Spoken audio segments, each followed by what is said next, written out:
Bonjour à tous et j'espère que vous allez bien. C'est le général Alligator, créateur de la mentalité Alligator.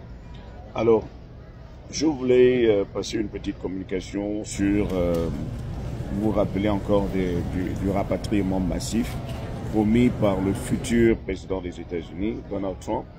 Alors, il a promis qu'une fois au pouvoir, d'ici janvier, il va commencer le rapatriement massif des étrangers sans papier. Alors, je voulais au moins insister sur le fait que c'est vrai qu'il est président, mais les États-Unis sont composés de 50 États. Il y a des lois fédérales, il y a des lois propres à chaque État. Chaque État a cette petite indépendance.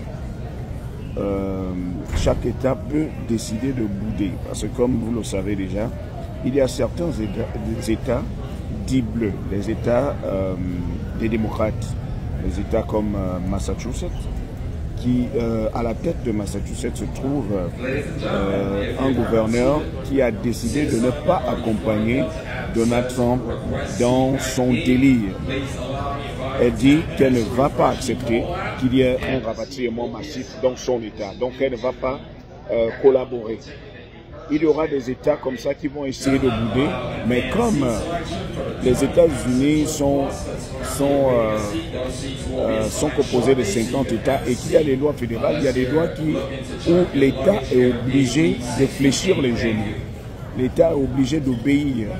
Donc, étant donné que Donald Trump a la majorité au Sénat et à la Chambre des représentants, beaucoup de lois vont facilement passer.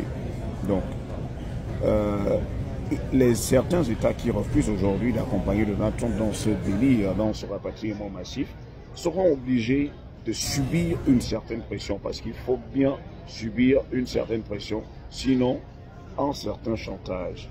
Parce que certains États peuvent être un peu indépendants, mais ils dépendent des uns aux autres. Ils dépendent aussi du président. Ils lui doivent obéissance à un certain niveau. Donc, les choses peuvent être compliquées pour Donald Trump, parce que pour faire fléchir les genoux aux gouverneurs de certains États, il va falloir qu'il mette une bonne pression.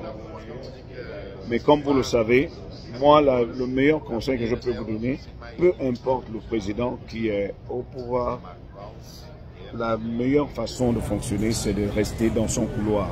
C'est de faire un peu plus attention, surtout lorsque vous connaissez votre situation sociale. Ne pas voyager dans les États sensibles. Les États comme la Floride, le Texas, l'Arizona, ce sont les États dont les gouverneurs peuvent être stricts au niveau de l'immigration. Il pourrait arriver que même à l'aéroport, qu'on utilise certains agents d'immigration, comme on le faisait aussi en 2016. Donc, faites seulement un peu plus attention. Lorsque vous connaissez votre situation sociale, ne vous permettez pas de prendre la voiture si vous n'avez pas de permis. Parce qu'au cas où vous feriez une mauvaise manœuvre, la police aura les yeux sur vous et la police peut vous mettre dans des problèmes, sérieux problèmes. Donc, restez dans votre couloir.